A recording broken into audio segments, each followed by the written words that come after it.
When we invest in ourselves, we all shine. Together, we are Black beyond measure.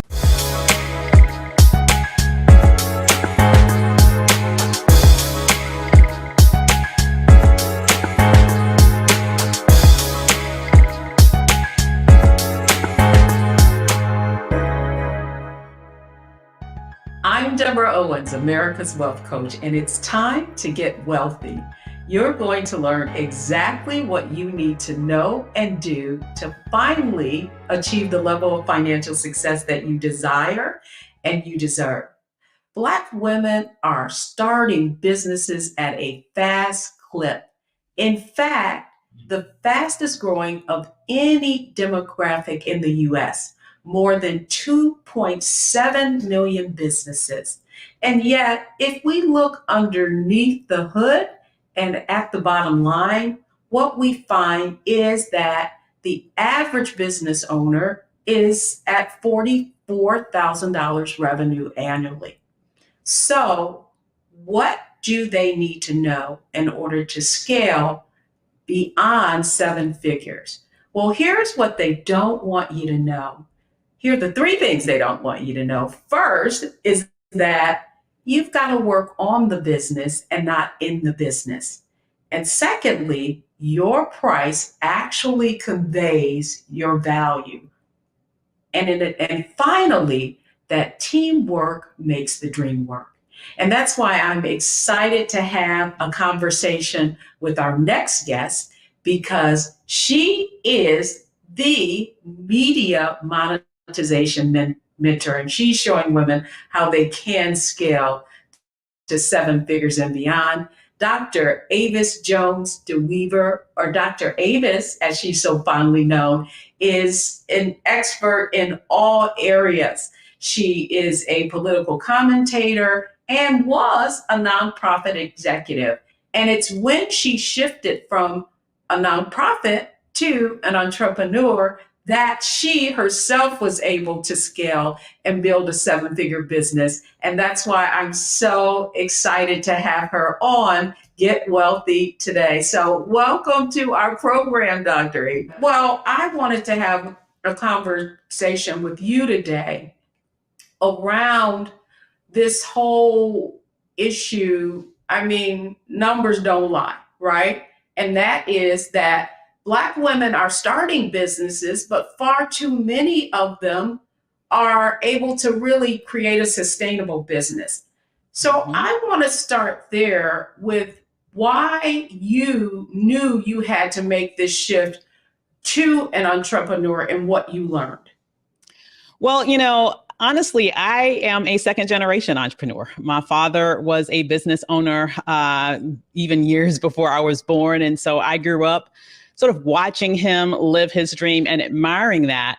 But it really wasn't until I made the shift, as you mentioned, from nonprofit executive, where I kind of left a job for the first time in my life without having that next job set up, that I took the leap to start my own business. And it was my way of not only living that dream of emulating my father in that way, but actually continuing to do work that actually meant something deeply to me. And so it was really about me literally following that sort of yearning inside of me to do work that's meaningful, to make a difference on people's lives, but at the same time, create for myself an opportunity that literally has no limits.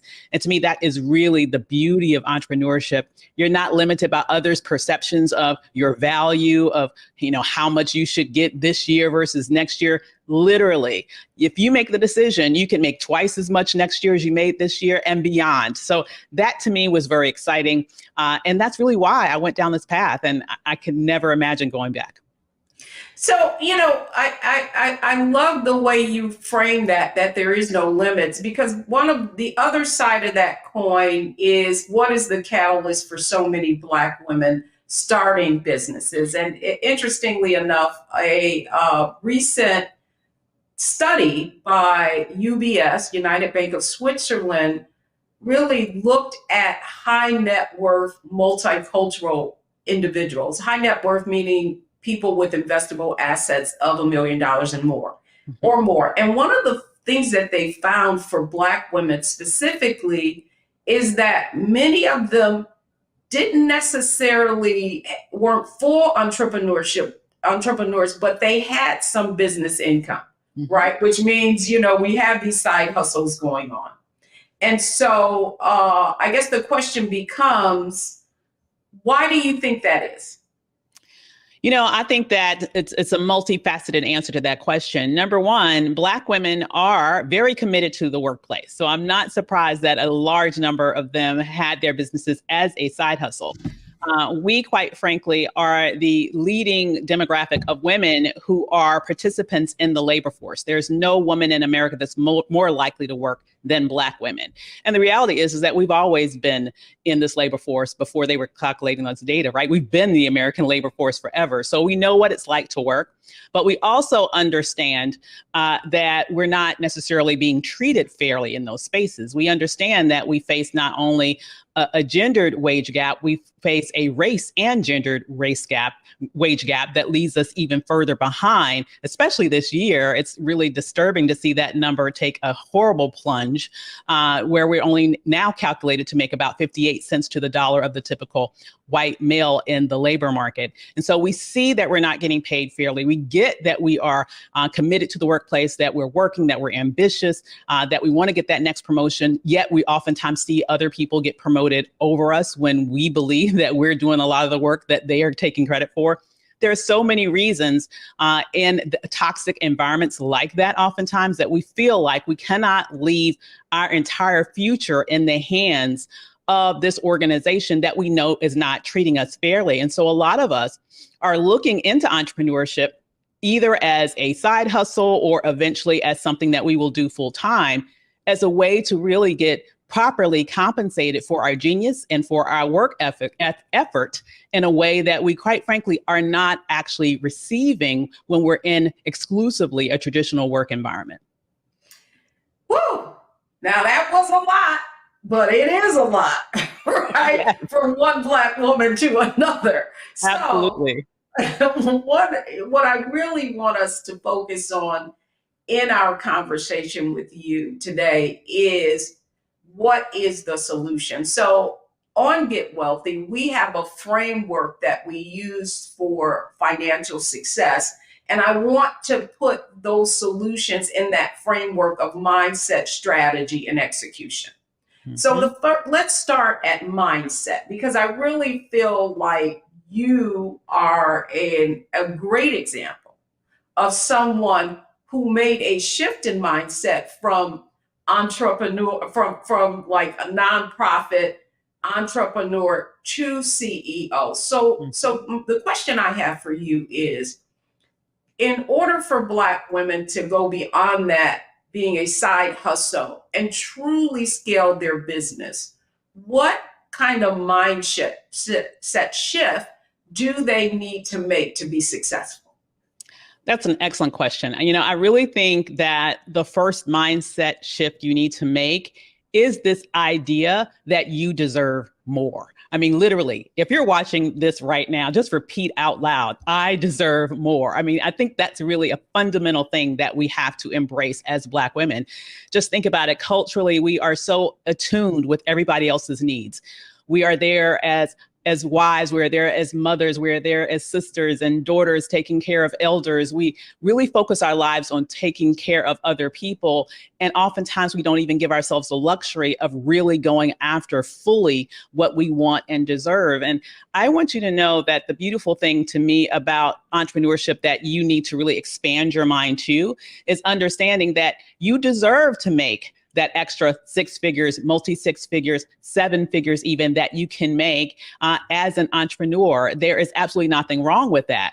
And really, that's kind of a revolutionary thought when you think about it, because our culture, I believe, is oftentimes very much bought into this idea that money itself is evil. And so we sort of don't even go after all that we are capable of receiving, because we almost feel like we'll receive some judgments if we are, quote unquote, too successful.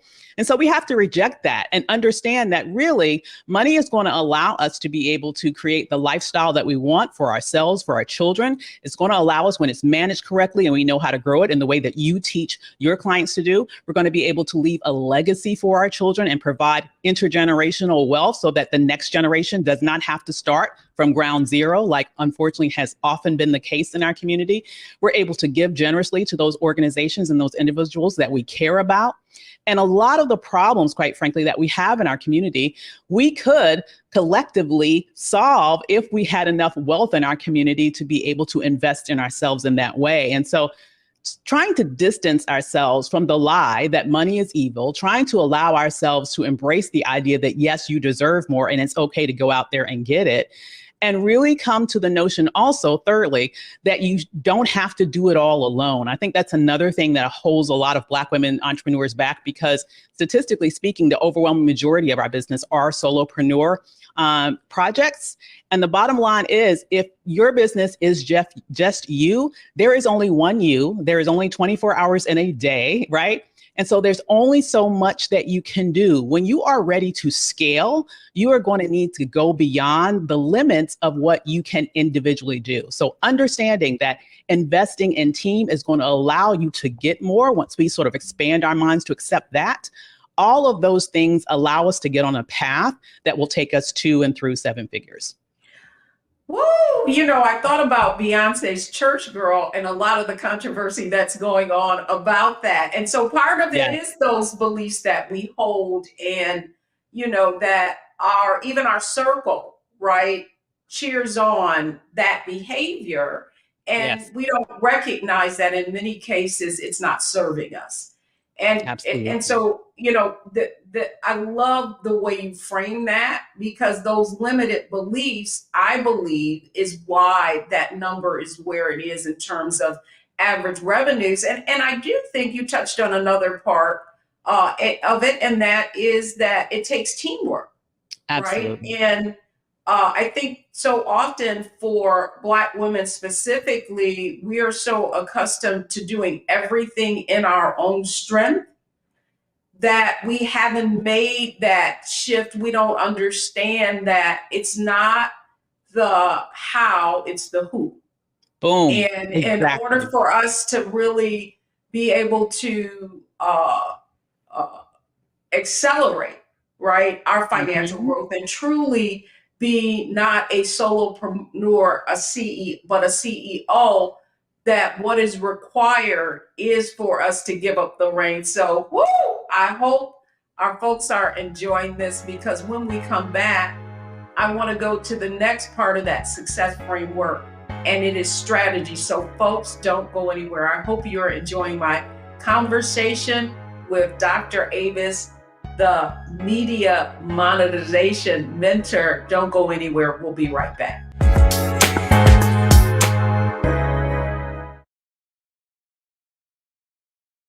When we invest in ourselves, we all shine. Together, we are Black beyond measure. Hi, I'm Dr. Jackie Hood Martin, and I have a question for you. Ever feel as if your life is teetering and the weight and pressure of the world is consistently on your shoulders? Well, let me tell you, living a balanced life isn't easy. Join me each Tuesday on Black Star Network for A Balanced Life with Dr. Jackie. We'll laugh together, cry together, pull ourselves together, and cheer each other on. So join me for new shows each Tuesday on Black Star Network, A Balanced Life with Dr. Jackie.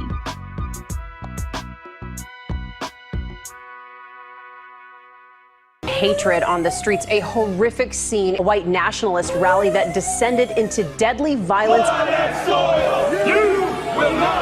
White people are losing their damn minds.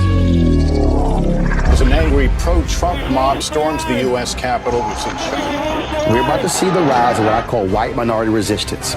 We have seen white folks in this country who simply cannot tolerate Black folks voting. I think what we're seeing is the inevitable result of violent denial. This is part of American history. Every time that people of color have made progress, whether real or symbolic, there has been what Carol Anderson at Emory University calls white rage as a backlash. This is the rise of the Proud Boys and the Boogaloo Boys. America, there's going to be more of this. Here's all the Proud Boys, guys. This country is getting increasingly racist in its behaviors and its attitudes because of the fear of white people. The fear that they're taking our jobs, they're taking our resources, they're taking our women. This is white fear.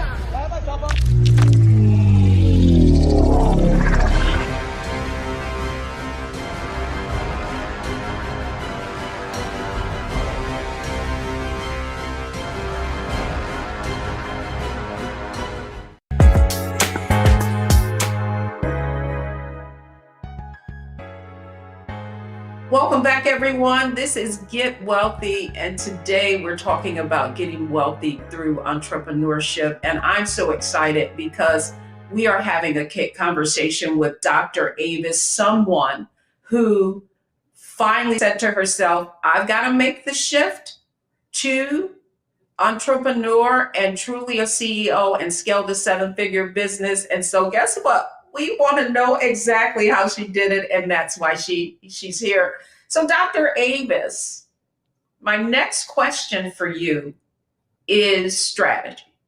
Yes. Right. So I know that our audience is listening to us and they're wondering, wow, seven figures. Can I even scale to six? I'm only at 44,000. I have barely made six.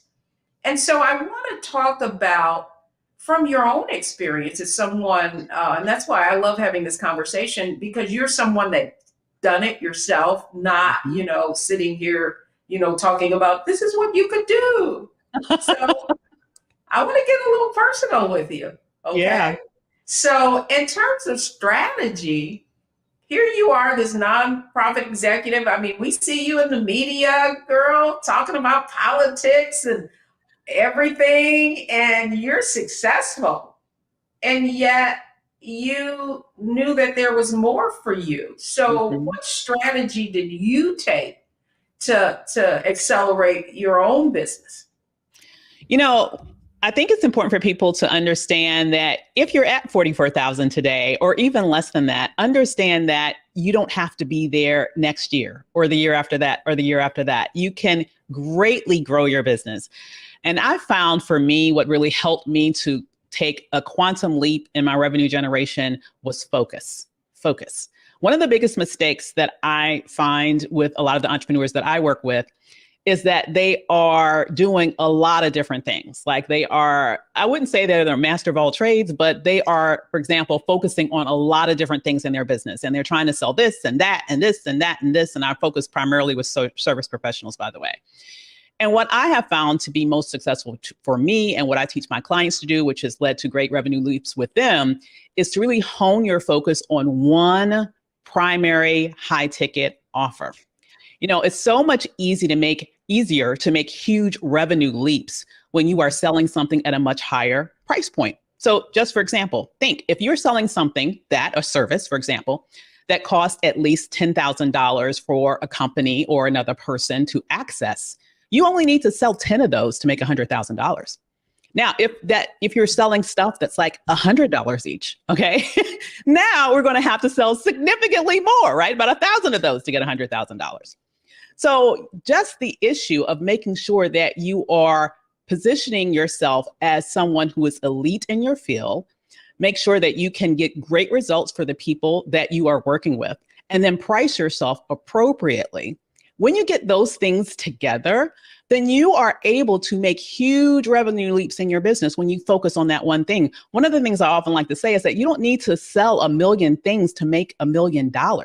You just need to have one well-priced, well-positioned, high-ticket offer that you can offer to the right audience. And with that, you can ride that one offer to six figures, to multi-six figures, to seven and more. It is possible, but you have to make sure that you are valuing your genius at the level that it's deserved to be valued. Well, it's really interesting that you said that, because I was at a conference speaking to financial advisors, and typically what we don't realize is that our own limiting beliefs can be, it is sometimes what we're marketing or conveying. And you said something that's critical that I want to make sure this audience gets, and that is your price conveys the value. Oh my right? God. And so, right? Oh my God, so much. And let me just say, this is one of the areas that I find particularly that Black women have hangups on. And I almost feel like it's because of the trauma that we've experienced. Not even almost, I will go ahead and claim it. I believe it is because of the trauma that we have experienced in this labor market of being perpetually underpaid, literally for centuries, and not paid at all for centuries, for example, that we really don't really get the value of our genius and what we have to offer. And even when we do, we are afraid to claim it because we assume no one will pay it. And what we are then doing is we are sabotaging our own success from the beginning. Like I shared at the beginning of this program, we know that we're going to face wage discrimination in the workplace. That's nothing new. What's the biggest tragedy is to have your own business and underpay your damn self, right? That to me is the biggest tragedy. So really understanding what your value is, and then also understanding that when you are offering your service to a potential client, they are assessing whether or not you can do the job. And fairly or not fairly, people associate price with quality. That is a fact. You will never walk into a Walmart expecting to find a Chanel purse. You know what you're going for when you get there, okay? And vice versa is the truth too, right? And so the last thing that you should even expect is to be able to attract Chanel buyers with Walmart pricing. Okay, if you price yourself too lowly, people who are more than capable to pay more for what you offer will out of hand dismiss you because they will assume that you are not good at what you do, even though you may be better than someone that they are willing to pay twice as much, 3 times as much, 4 times as much for the same thing. And so what I really find, and what's most frustrating to me, is that when I meet someone who I know has the goods, who I know can deliver, who I know has all the things that one needs in order to price themselves at an elite level, but still they are attached to that Walmart pricing because they're afraid to ask for what they deserve. What they really don't understand is that they are undermining their own success in the process. This is not about getting your foot in the door. This is about finding those clients who look for quality and make sure that you position yourself in a way such that they can have access to you and they actually go ahead and become your client because they believe that you can deliver based not only on your credentials, based not only on the quality of what you do, but also on the pricing that conveys the elite status of what you have to offer. Well, you know, it's so interesting you say that because I believe, and the reason I wanted to get into the whole conversation around price conveys value is because I believe so many entrepreneurs are focused on time, right? Yeah. Time versus impact. And so they're pricing themselves based on the time that they're spending, let's just say, with someone versus the impact or the return on that investment. So, you know, case in point, because I do want to go back to results, because I do think there is a part of this whole conversation that we're hearing about entrepreneurship. You need your 7 streams of income, you know what I mean? And, you know, you go and take a course and then all of a sudden you're the expert in it. And that people are kind of put off by that, right? Yep. And so I wanted to talk to you a little bit about, in terms of strategy, just what is something that an entrepreneur who's saying, oh my goodness, they're absolutely right. I'm not pricing myself correctly. And so in order for them to determine what their pricing should be, right?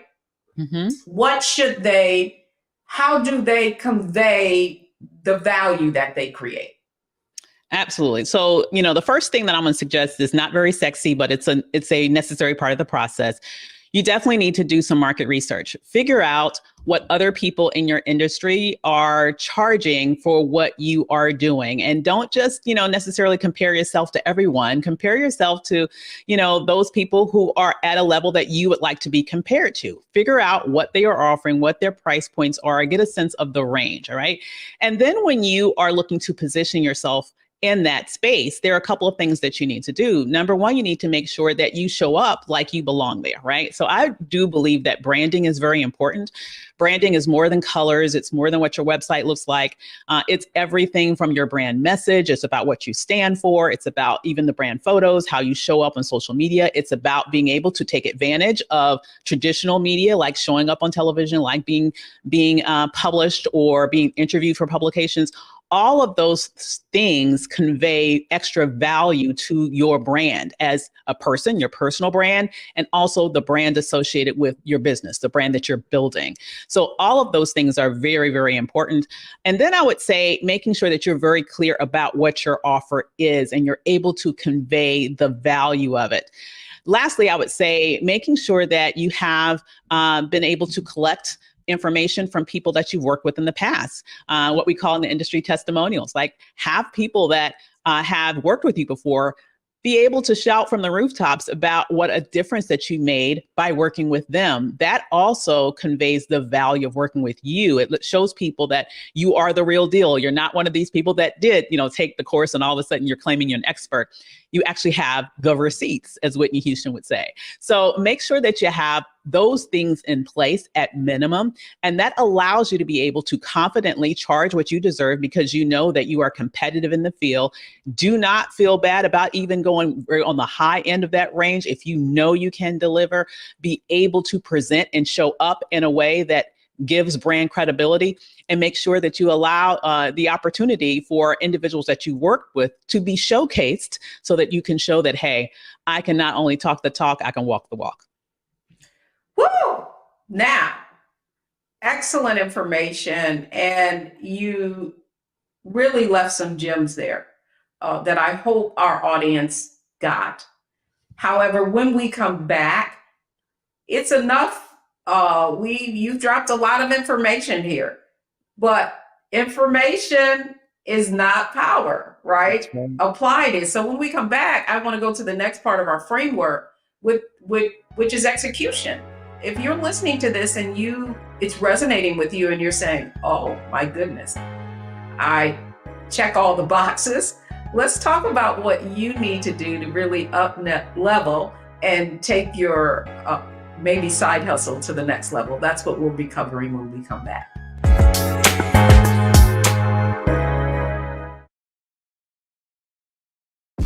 When we invest in ourselves, we're investing in what's next for all of us. Growing, creating, making moves that move us all forward. Together, we are Black beyond measure. When you talk about blackness and what happens in Black culture, we're about covering these things that matter to us, speaking to our issues and concerns. This is a genuine people-powered movement. There's a lot of stuff that we're not getting. You get it, and you spread the word. We wish to plead our own cause. Too long have others spoken for us. We cannot tell our own story if we can't pay for it. This is about covering us. Invest in Black-owned media. Your dollars matter. We don't have to keep asking them to cover our stuff. So please support us in what we do, folks. We want to hit 2,000 people, $50 this month, raise $100,000. We're behind 100,000, so we want to hit that. Y'all money makes this possible. Check some money orders. Go to P.O. Box 57196, Washington, D.C. 20037-0196. The Cash App is $RM Unfiltered. PayPal is R Martin Unfiltered. Venmo is RM Unfiltered. Zelle is Roland at RolandSMartin.com. When we invest in ourselves, we all shine. Together, we are Black beyond measure.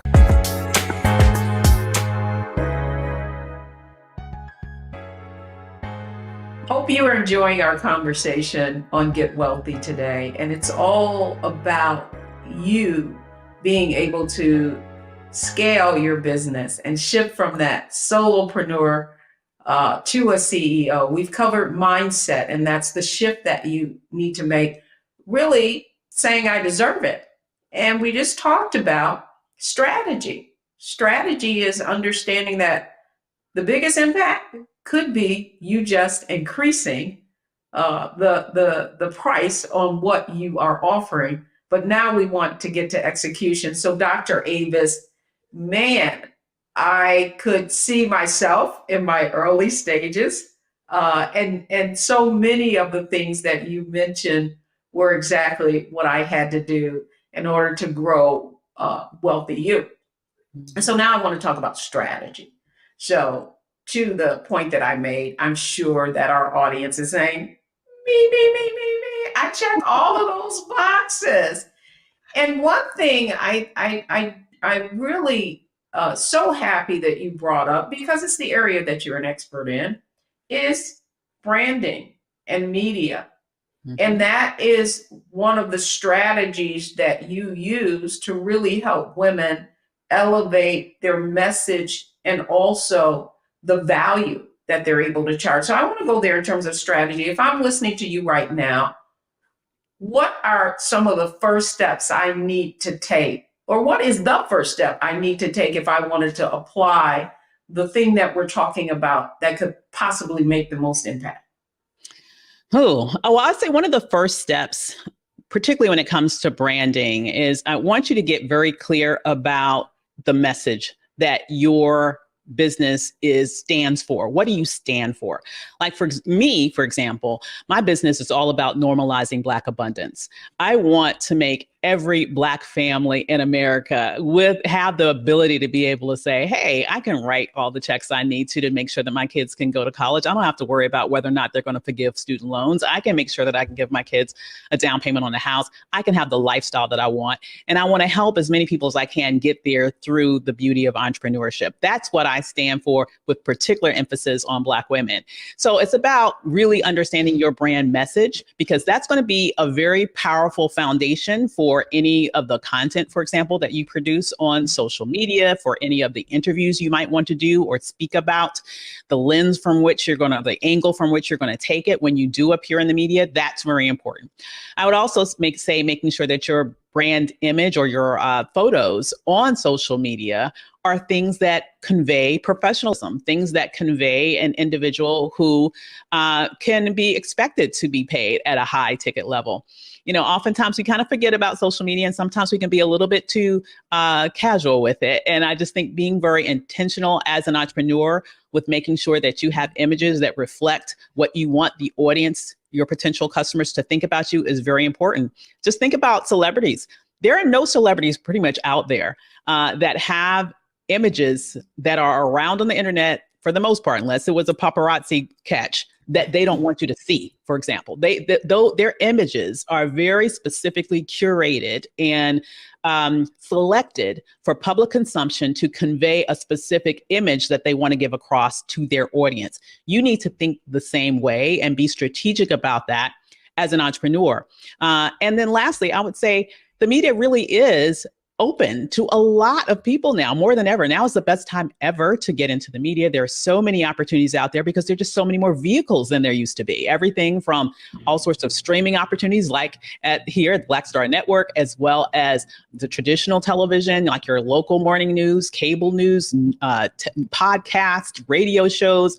There are ways that you can get visibility around what you do. And it's about being intentional about making use of those vehicles, because once again, that's something that can lend extra credibility to your brand. So thinking about how you can do all of those things is great. But I would say just the very first one I would do, and probably the easiest one, is to sort of clean up your social media or take a look at that to make sure that you are conveying the image of someone that people can values their opinions, someone they can trust, and someone who is professional and really good at what they do.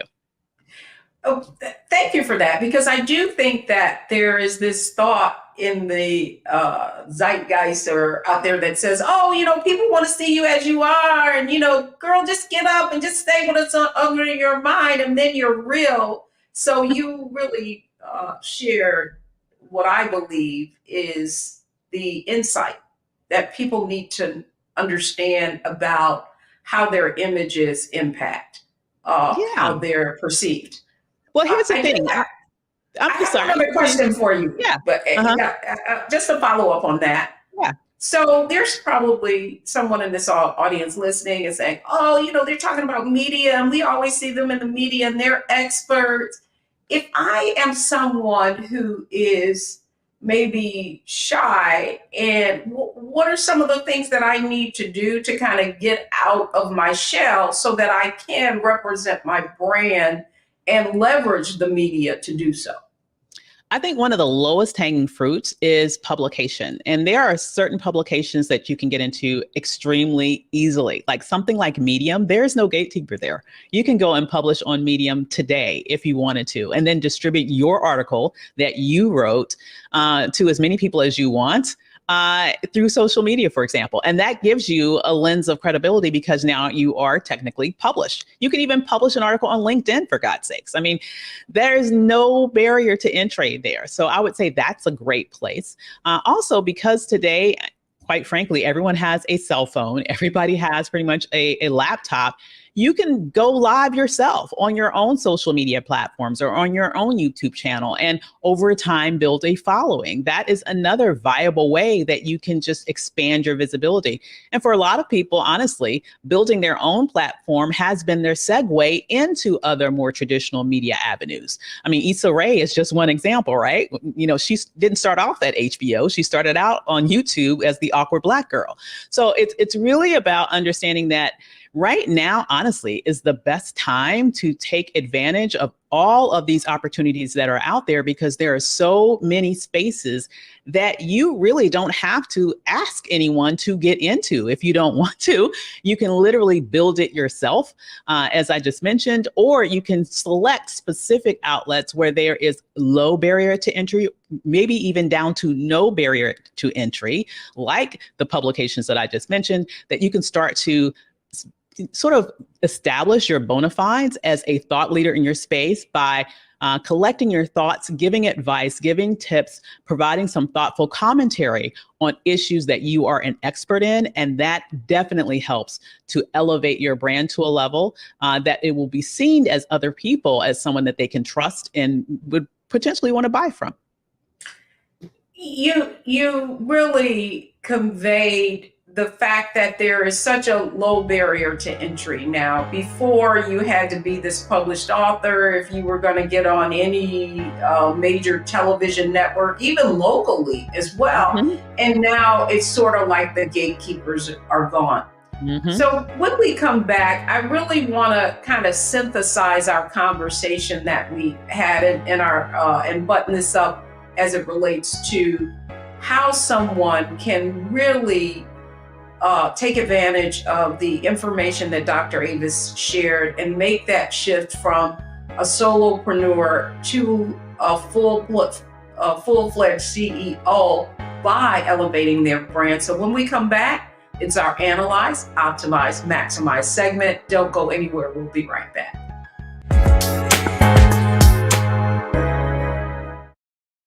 Hatred on the streets, a horrific scene, a white nationalist rally that descended into deadly violence. White people are losing their damn minds. As an angry pro-Trump mob storms the U.S. Capitol, we've seen We're about to see the rise of what I call white minority resistance. We have seen white folks in this country who simply cannot tolerate Black folks voting. I think what we're seeing is the inevitable result of violent denial. This is part of American history. Every time that people of color have made progress, whether real or symbolic, there has been what Carol Anderson at Emory University calls white rage as a backlash. This is the rise of the Proud Boys and the Boogaloo Boys. America, there's going to be more of this. Here's all the Proud Boys, Dave. This country is getting increasingly racist in its behaviors and its attitudes because of the fear of white people. The fear that they're taking our jobs, they're taking our resources, they're taking our women. This is white fear.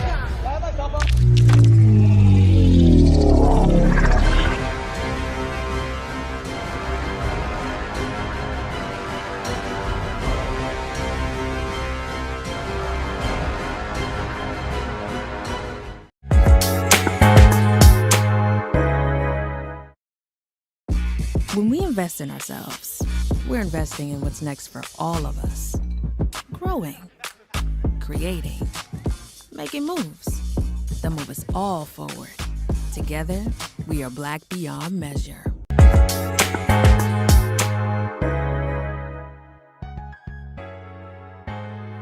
Welcome back, everyone. I'm Deborah Owens, America's Wealth Coach, and I'm glad and I hope you've been enjoying our conversation with Dr. Avis today, all about helping you move from that side hustle to a full-fledged CEO. And so now it's time for our Analyze, Optimize, Maximize segment. And Dr. Avis, this is really designed for us to have people have like a snapshot, a takeaway, right? And so we covered a lot in mindset, strategy, execution. So if I'm going to take this information specifically, based on what we just said, how do I need to figure out first, how do I analyze what we've just said today and apply it to my own individual opportunity? So what would you say to our audience? I would say the first thing is to figure out, particularly if you're a service-based entrepreneur, that honestly, that is my specialty, then you need to figure out what is that one valuable high-ticket offer that you can develop that specifically systematizes your knowledge in a particular area to give an individual or organizations a particular result. If you're a consultant, if you're a coach, if you're someone that makes money from your knowledge, you can figure out what is something that you can offer at a high ticket level and then sell. Okay, so that's number one. You have to have something to sell. And then I also want you to know that once you've gotten to that place where you are making consistent revenue, now it's time to think about maximizing your ability to scale. And the best way to do that is to bring on some additional team members. I oftentimes suggest that you can just start with just one hire, as an assistant, a virtual assistant, or a personal assistant, someone that can take some of those administrative tasks off your hands so that you can focus on those revenue generating activities. When you do that, you'll be able to make more money. And as you do that, you can be able to grow your team so you can even scale even higher. That's important to know. And let me just say that you don't have to be a full-time entrepreneur before you do that. I've had several clients who've been able to have six-figure and multi-six-figure side hustles, but they've been able to do that because they haven't tried to do everything themselves. They had to take the chance and believe in their dream enough to be able to at least bring on a little bit of help to get those things off of their shoulders that has to be done, but does not have to be done by them, so that they can focus on their zone of genius and in the process, bring in more revenue to the company. And then lastly, I would just say, make sure that you get out there and be known. I mean, the bottom line is if nobody knows you're in business, you are not in business. So you have to make sure that you are marketing yourself every day. Business is a balance of both marketing and sales. If you are not marketing first, you will have nobody to sell to. So you have to make sure that you kind of get out of your comfort zone and go out there aggressively each and every day to let potential customers know that yes, you are in business. Yes, you have wonderful things to offer. And yes, you would be a great find if they were lucky enough to work with you. That's what you have to make the commitment to do, and do it each and every day. Well, confidence is key, but I want to make sure that our viewers heard something that you said, because it was magical to me and really responsible for the success that we've had in Wealthy You. And that's that systemization process, right? Mm-hmm. Because that really is optimization. And so, just from the standpoint of optimization, like, where does someone start, Avis, to figure out how to codify, right? Mm-hmm. their process, that their genius, so that then they can transfer it to someone else and it not necessarily them being in it to make it happen. Yeah. Well, it kind of reminds me of, it's a quote by Napoleon Hill. It's not knowledge that makes you wealthy. It's organized knowledge that makes you wealthy. Right. And so it's really about you thinking about, how do I get the results for my clients? I think sometimes we kind of operate on autopilot when we really are an expert in the space. We just go in there and do.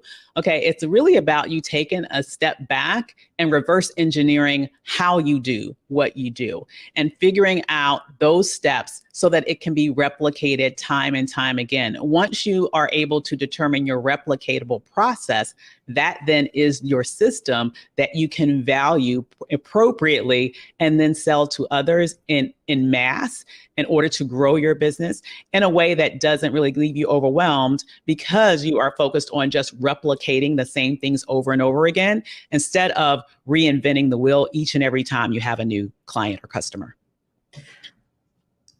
Genius. I mean, if they didn't get that, Jim, I don't know what to tell them. And then finally, the last thing I want to say, and it's direct, it's in relation to what you just stated, and it's the curse of knowledge. Okay.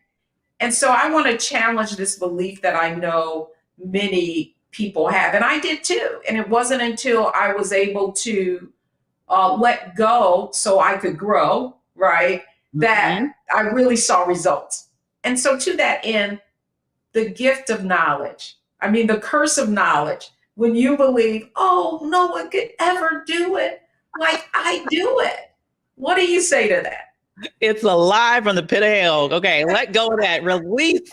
Release yourself of that belief. Because here's the reality. When we all start out in business, you are everything in your business, quite frankly, because when you first start off in business, you have more time than you have money, right? Because you're trying to get those first customers. So you are doing everything. You are the lead marketer, you are the salesperson, you are the brand person, you are everything, right? But there becomes an inflection point in your business where you basically are at a space where you cannot take on any more work. If you find yourself at a place in your business where you cannot handle one more client, or where you're having opportunities to work and you're just saying, no, I can't do that because I'm at capacity. Guess what? You have now hit a wall in your business. Now you have more money than you have time. So when you get to that place where you have more money than you have time, you must have other people come into your business to take some things off your plate so that you can now bring in more money. What you will find when you do that is, guess what? You are not an expert at all things. There are things that maybe you can do, but trust and believe there are people out there who that's their zone of genius. So why not hire people who have a zone of genius in some place that maybe you can do it, but quite frankly, if you would be honest with yourself, it really is not your zone of genius. Let somebody else do that. They will do it even better than you can do it, which guess what? It becomes an asset for your business, right? And it frees up your time to focus more on that thing that you are absolutely amazing at. So really, to me, that is the biggest secret sauce. And I understand that it's scary for some people because that does involve an investment in team. But let me tell you, that is an investment that will really, literally pay itself back over and over again. And that's what frees up your time and allows you to make more money at the same time. Yes. You do not have to do it all. It's not the how, it's the who can get you there so much faster. Dr. Avis, your brilliance, it always shines. And I hope that our viewers feel the same way that I do about you and just the amount of insight. There's information and there's insight, and you gave us plenty of that today. But I want to make sure they know how to get in contact with you and all that you do in the world so that they can scale and make their shift. Absolutely. Well, thank you. Well, I definitely want to invite people to check out blackcoachmillionairelive.com. That is an event that I have coming up that's going to be sharing exactly how to be able to define their $1 million offer and also their marketing plan and all that. So you can get information there about me and my team and all of that, as well as dravismentoring.com, which is my brand new website that will be launching in about a week or so. So we're excited about being able to see you there as well.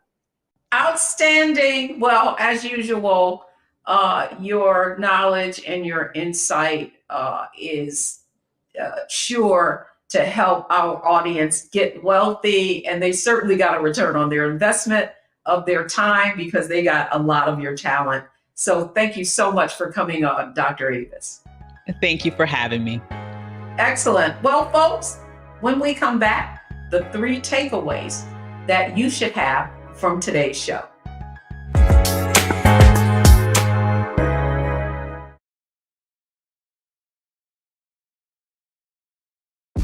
When we invest in ourselves, we're investing in what's next for all of us. Growing, creating, making moves that move us all forward. Together, we are Black beyond measure. Hi, I'm Dr. Jackie Hood Martin, and I have a question for you. Ever feel as if your life is teetering and the weight and pressure of the world is consistently on your shoulders? Well, let me tell you, living a balanced life isn't easy. Join me each Tuesday on Black Star Network for A Balanced Life with Dr. Jackie. We'll laugh together, cry together, pull ourselves together, and cheer each other on. So join me for new shows each Tuesday on Black Star Network, A Balanced Life with Dr. Jackie.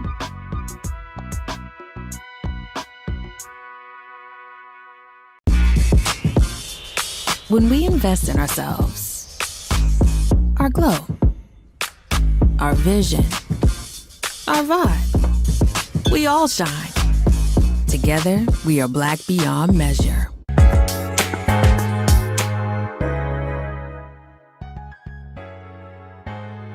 Welcome back, everyone. I'm Deborah Owens, America's Wealth Coach, and I hope you enjoyed our conversation today. So here are the 3 things you need to take away from today's show. First off, it's not who you know, it's who knows you. Secondly, people do business with people they like, know, and trust. So you've got to get out there and make your message heard, have your message heard and known. And finally, it's your difference that makes a difference. So make sure, as Dr. Avis said, that you identify that one thing that you can do that can create the most value for others. So thanks so much for coming on Get Wealthy. I'm Deborah Owens, right here on Get Wealthy, only on Black Star Network.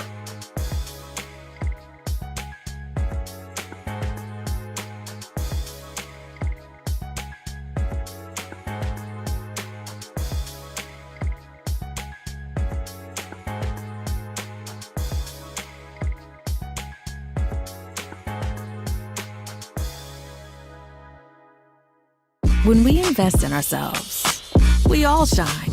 Together, we are Black beyond measure. When you talk about blackness and what happens in Black culture, we're about covering these things that matter to us, speaking to our issues and concerns. This is a genuine people-powered movement. There's a lot of stuff that we're not getting. You get it, and you spread the word. We wish to plead our own cause. Too long have others spoken for us. We cannot tell our own story if we can't pay for it. This is about covering us. Invest in Black-owned media. Your dollars matter. We don't have to keep asking them to cover our stuff. So please support us in what we do, folks. We want to hit 2,000 people, $50 this month, raise $100,000. We're behind 100,000, so we want to hit that. Y'all money makes this possible. Check some money orders. Go to P.O. Box 57196, Washington, D.C. 20037-0196. The Cash App is $RM Unfiltered. PayPal is R Martin Unfiltered. Venmo is RM Unfiltered. Zelle is Roland@RolandSMartin.com.